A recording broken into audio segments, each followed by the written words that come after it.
Christian, how hard is it to stop a quarterback like Mac Jones that moves so well in the pocket? Just what are the challenges of doing that?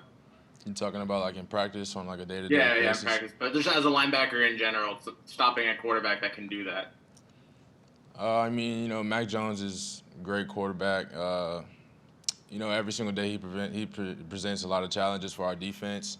When you're blitzing off the edge, he somehow sees you coming from the side. He'll scramble, so you got to make sure not to push up too far to the field if you're blitzing and you're supposed to be the contained player. Even if he's sitting in the pocket, he can sit in the pocket and take hits and make big throws all day. So, I mean, seeing what Mac does in the game doesn't necessarily surprise me because, I mean, we see it every day in practice, so it's kind of expected. So. Over to Edwin. Hey, Kristen, can you talk a little bit about your maturation from season 2 to season 1? Looks like you looking pretty good out there. Just talk about your confidence and what you're seeing out there. I do feel a lot more confident out there on the field now than I did last year. I think a lot of that has to do with, the playbook. I feel a lot more comfortable playing now.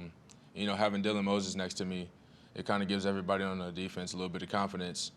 And, because, I mean, he makes all the calls for me. I just got to go out there and play football like I've been doing since I was 5. So, yeah, it makes things a lot easier for me. And, like I said, I feel a lot more confident. I can play fast and just show people what I can really do.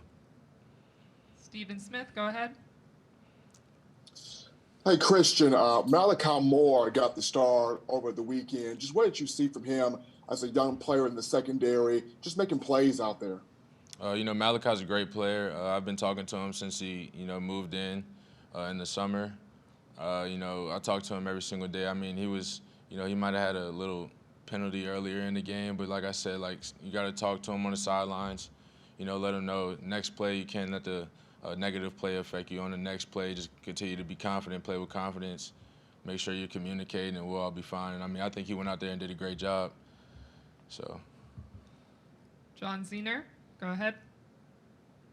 Yeah, Kristen, I don't know how often you've tried to tackle Jalen Waddle or get to Jalen Waddle on open field in practice, but what kind of challenge do you kind of feel for those guys when you see them in games in open field, trying to bring him down?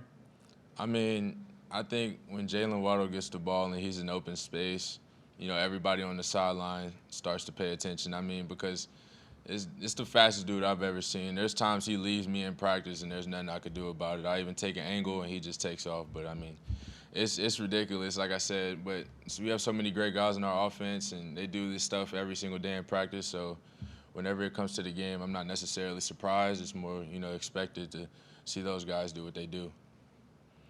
Over to James Ogletree.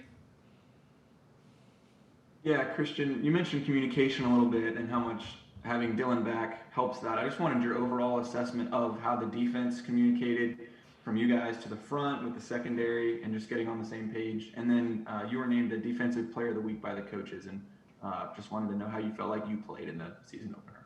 Well, as a team, as a front seven, I feel like we did pretty good with communication. I think, we might have had a couple of misassignments. But, like I said, we're going to go back on that this week and look at it and try to fix it and prepare for A&M this week so we don't make as many mistakes as we did last game. I think in the first half we did pretty good, but, we didn't really finish in the second half, and that's something Coach really wants to, focus on, especially not giving up any points in the fourth quarter. That's something, we really strive on. So there's a little bit of a disappointment in us, but like I said, we're going to bounce back with it next week.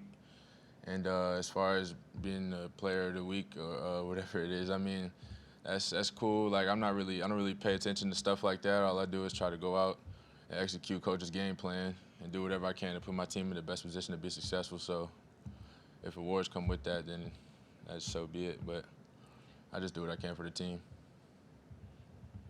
Over to Haley Sutton. Hey, Christian, I was just curious what it was like to have Dylan back on the field and to see him performing kind of back at that level that he was at, what your thoughts were playing with him.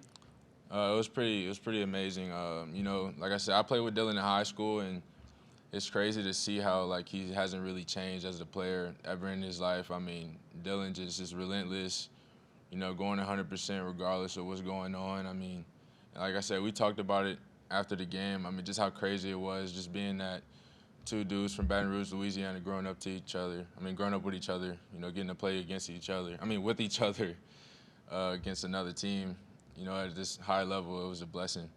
So, yeah, it's really nice having him back out there. Jeff Spiegel, go ahead. Christian, it won't be a typical Alabama home opener. The stadium capacity, won't be full. What do you anticipate that being like, and how, as a player, do you have to just create your own energy out there because there aren't as many fans to get behind you? I think, you know, being a football player, regardless if there's fans or no fans, I mean, like, when you get to compete against another team, you know, that's another opportunity for you to show the world what you can do. And regardless if there's fans or not, I mean, that's just, like I said, it's just another opportunity that you want to take advantage of. You know, I mean, I think, you know, having fans out there is going to help 100%. Like, I love our fans. You know, having people out there is the greatest experience I've ever had. But I think as a player, not really having that many fans, I think when you're competitive, like I said, it's not really playing a factor in the way that you play. We're going to finish up with the last question. Back to Edwin. Hey, Christian, can you talk a little bit about Will Anderson and his first game? And did you give him any kind of advice about getting that first start as a freshman? Yeah, Will's a great player. You know, I talk to him every day as well. I mean, the only advice I really gave him was just to, you know, football is it's the same game you've been playing since you was a little kid. Don't make it seem like it's anything bigger than it really is, you know. And he went out there, did a great job. Of course, you know, there's some stuff we're going to have to work on. Him, himself, me, myself, you know, as a team, we all have to work on. But we're going to handle that this week and get ready for this weekend.